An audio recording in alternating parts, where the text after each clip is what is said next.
Good morning, good afternoon, good evening. I'm glad that you had an opportunity to wake up this morning. You had an opportunity to enjoy your family, your friends once again. So today's starting off right, not just because you're meeting with me, but today's starting off good for you because you have another chance. You have another day to get things right that you might have wronged yesterday. I'm happy that you met me here with Wisdom on Wednesday, and I'm your host, Ray. Excited for your participation, excited with you sharing, being transparent regarding all the things going on in your life, how some of these messages may be impactful. I'm grateful for you sharing those things with me and allowing this community to continue to grow. As I'm transparent, you're transparent, and ultimately we get to this resolve on this wisdom journey. As per usual, spending time with the Lord, asking him something that would help me, and the things that are helping me hopefully can overflow and help us all on this wisdom journey. So when I was speaking with the Lord this morning, I said, give me something that I can actually be a blessing to your people today. And this is what happened in my spirit, wise people. Wise people, be aware that you may be contagious. Wise people, be aware, be conscious that you are contagious.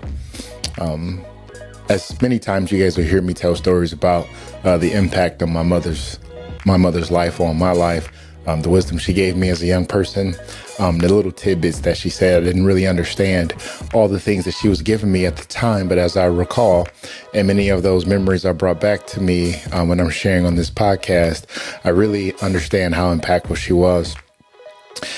So when I use the word contagious, it means that you have something that can get off on someone else. When you're contagious, you have been infected with something that can positively affect someone or negatively affect someone. So we want to go with the positive aspect of us being contagious today. Some of us have gone through experiences in life, situations and circumstances that made us feel like we had the plague. That nobody wanted to be around us, that we had something that nobody wanted. It felt like if they got close to us, that whatever we had would get off on them. You ever felt contagious? You don't have the sniffles, but people have put you in isolation.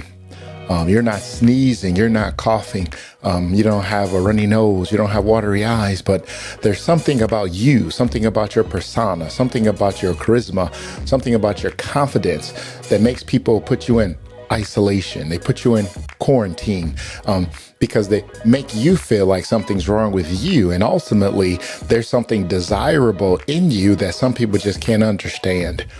So as we all experienced in 2020 with the COVID situation, that you couldn't tell who was sick or not because everybody had a mask on. And that's kind of how life is. You don't really know who's contagious with something that you need because many of us don masks. Many of us wear performance masks each and every day. We wear a mask for our family. We wear a mask for our employer. We wear a mask for where we do ministry and where we go to church. We have this persona that we want people to see this aspect of us and this only. But sometimes people need to see us behind the mask. They can find out how contagious we really are. You see, contagious doesn't necessarily mean that something's wrong with you, but contagious actually means that you have something that can actually help somebody else. You have something inside of you that if people get close enough, not to the outer shell of you, not to the presentation of you, the mask, not to what you want people to see or keep people at arm's length. There are some people that are designed, that are ordained to be close to you to find out areas in your life that you've been trying to hide from other people. You see, when you've been in isolation for so long, you start getting accustomed to isolation. When you've been sick for so long, you start talking like you're sick. You start walking like you're sick. You don't let people get close enough because if you were sick, something in you would get off on them. But can I enlighten you today? You've been infected with certain things that people need you to give them. there's a dispensation inside of you that's going to help somebody go to the next level. But because of your hurt and because of your downtrodden outlook at life, there's some things that you don't even want to regurgitate, because even to speak about those things to other people brings harm. But can I assure you today that all the harm you went through is purposeful for somebody else to be healed? All the loneliness and the abandonment that you went through is purposeful, that now you can actually help somebody understand the things that you've gone through in the past. It may seem like some family members don't understand you. They are judging you. They ridicule you. They pick your life apart. But please understand, when people don't know you, they try their best efforts to get close to you. You see, when you have the flu, you have a couple of opportunities. You see, when you have the flu, you have the potential to influence or to be influenced. You see, when you are contagious, you have the flu. You have the possibility to speak into somebody's life to allow them to grow from a place that they would have never grown from if they would have never encountered what you have inside of you. I guess the question of the hour is, have you recognized what's inside of you yet? Have you recognized the value that you have in being infected with what's going to affect the world and change things for the better? Are you aware of the things that go on through your mind aren't just things that God put in you just for you to think about them and go to sleep and be anxious about it, wake up the next day? But there are some things inside of you that he put genius ideas inside of you. And just because people are masking their excitement for your life, masking the way they actually feel about you, doesn't mean something's wrong with you. It's okay to have the flu, but recognize this. When you have the flu, know that you're contagious to give somebody what you got. Second question, are you aware of what you have to give? Are you aware that that quirky thing about you has been designed, been put in you for a purpose? That thing inside of you that makes you weird, that makes you think about things differently, that makes you say things that nobody else would even thought of thinking of. What is it about you that will pull the best out of other people? You see, we've all come into this space of thinking that something's wrong with us if we don't fit in. You see, I'm contagious.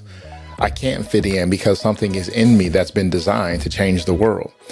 That doesn't make me better than anybody else, but I understand my assignment. I understand what I'm put here for. I understand while I still have permission to breathe. And since I have permission to breathe, I'm going to live this life to the fullest. And if I live this life to the fullest, that means the people close to me are going to get breathed on.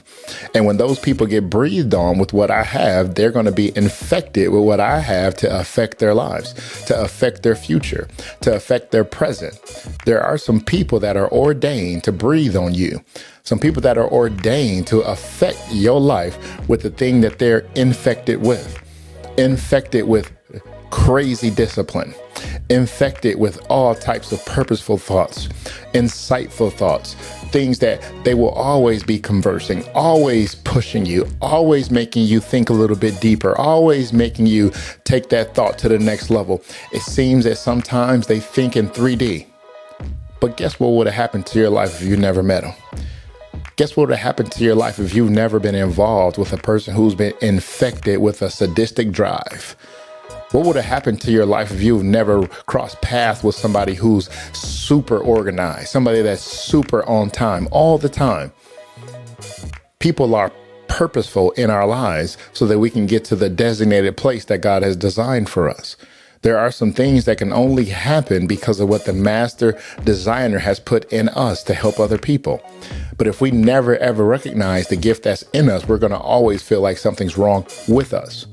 And once you recognize that if I am quirky, if I am weird, if I am ostracized, if I am isolated for a season, it's only for a season. And once I recognize my worth, that means I'm no longer going to be behind closed doors. You're going to have to unwrap this gift sooner or later. Just because you don't recognize it's a gift today doesn't mean it's not a purposeful gift in your future. That when you recognize the people and the plans that God has for your life, you will know without a shadow of a doubt, some of the very people who have turned their backs on you saw they had a sneak peek into your future. They had a sneak peek into who you are and what you're going to become. They had a sneak peek in recognizing that you have become exactly who God has called you to be with their help or without their help. And sometimes that scares the hell out of people. that they don't know how to handle you in your new. They don't know how to handle you when you come into your own. They don't know how to handle you when you start actually affirming the thing that you've been affected with, the thing that infected you, the thing that made you contagious, the thing that makes people want to be around you. And there was a season where nobody wanted to be around you. You didn't even want to be around yourself. But the season you recognize that my infection is purposeful to affect other people, that the thing in me was derived at the beginning of time for me to grow into who I'm called to be. I can't be good like somebody else. I can't be average like anyone else. All I can be is my authentic self. Please recognize that you're contagious. The very thing that creates you, the very thing that drives you, the very thing that makes you get up in the morning is something that someone else needs for them to get to the next level. The very thing that makes you figure out that plan, that work idea until you fall asleep, still trying to figure it out. Everybody doesn't have what you have. Let me just cut to the chase. At times, it seems like we're never enough. At times, it seems like we're not smart enough. At times, it may seem like we don't have what we need to get to the next level. But can I insert this thought today?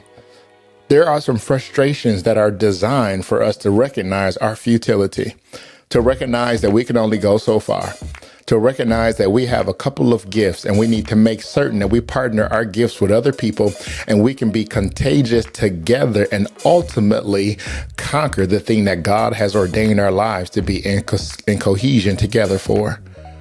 Why am I in this place? Why am I in this season of my life? Why does it seem like when this person speaks to me, I feel more confident? I feel like this is my worth. They're breathing life into me, that their words may seem meaningless as they speak them, but when I hear them, my heart's about to beat out of my chest. I feel like I can do anything when this person or these people speak into my lives.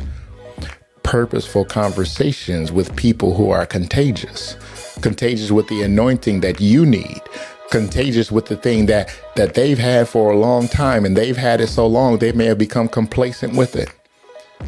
Sometimes we don't recognize what we have until somebody else sees the value in the thing we are willing to throw away. And when we're willing to throw it away and somebody else picks through the trash, they can appreciate the value in rubbish. You gotta recognize that you're contagious. And since you're contagious, that means that you have the flu. And if you have the flu, you are influential.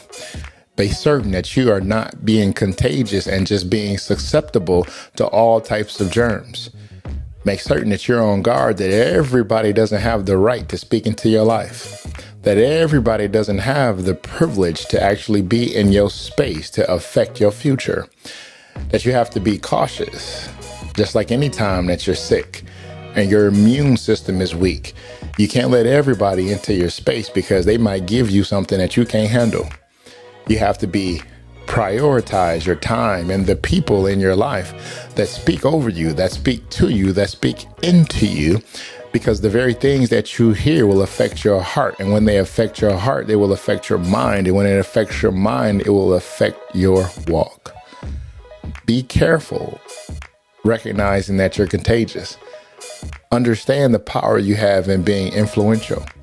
Understand the power that you have in being infected to affect someone else's life. What's that thing inside of you that's going to bless the world? What's that thing inside of you that's going to change generations after you? What's that thing inside of you that God has given you and you wondering why he gave it to you? Well, I'm hoping that I can unlock that lock today. I hope you can hear what God is saying to you. Just because you've been an outcast doesn't mean that you're outside. Just because you've been isolated doesn't mean that you're not important. Just because things have not worked out thus far doesn't mean that tomorrow is not going to be a brand new day. That there are some seasons that we have to go through to ultimately understand and appreciate who we were created to be. I remember when it was time for us to eat, my mother would always tell me to wash my hands before I came and sat down at the table. And one day I asked the question, I said, why do I always got to wash my hands before I eat. I know where my hands have been. I know where I played. I know what I've done. And she said this to me. She looked me right in my face and she says, well, washing your hands is a good practice because sometimes you can touch people, places, or things, and you don't know where their hands have been. Just because you've been aware of where your hands have been, you're not fully aware of where other people's hands have been. And sometimes you can put your hand on a safe surface, and just because it looks safe to the naked eye doesn't mean it's a safe surface for you. So always take the practice of washing your hands before you put something in your mouth. Because if you don't wash your hands before you put something in your mouth, now you're running the risk of taking all the contaminations of the people and the places you touched and now putting those things into your body. And once you put those things into your body, now those things have influenced you directly or indirectly. Those things now have influenced you. And I said, Mama, you just came on me real deep. She says, yeah. Because many people don't pay attention to the things that they put in their mouth. And when they put things in their mouth, it's going to affect their body. It's going to affect the way they sleep. It's going to affect the way they think. It's going to affect the way that they live. It's going to affect the way that they talk. So be very careful of the people that you have near you, because those people near you, they may have the proclivity to touch you. They may have the proclivity to let you put something in your hand. And if you're not cautious, if you're not careful of the people that you allow touch you, you may put something in you that they put on you. And once that thing is in you, it may affect you. But I'm so glad that God allowed us to get in a space of recognizing that just because the outside is dirty doesn't mean the inside is. The very thing that he put in us at the beginning of time is for us to affect the world. And the best way we can affect the world is by being honest and asking sincere questions. God, what is that thing that you put inside of me that's going to change the world? I know I'm contagious, God, but I'm just looking for that one thing that I have. Please, God, explain the frustration to me. Please, God, explain the things that are going on in my mind that I just can't understand. Please, God, help me understand, when is my life partner going to be here? What things do I need to work on before they arrive? Show me, Lord God, the things that I need to work on before I expect other people to work on them for me. This is Ray with Wisdom on Wednesday. I pray His word was encouraging to you, something that you could chew on, something you could think on. Remember, just because you've been isolated doesn't mean that you're sick. Just because you've been ridiculed, you've been marginalized, doesn't mean something's wrong with you. People just may recognize that you're contagious and they're not ready to receive all the things that you have. Recognize that you have the flu, that you're influential everywhere you go. People are watching. People are watching what you say. People are watching what you do. And most of all, people are watching how you react to the way life is treating you. God loves you more than you can ever imagine. This is Ray with Wisdom on Wednesday. Have a wonderful day. God bless.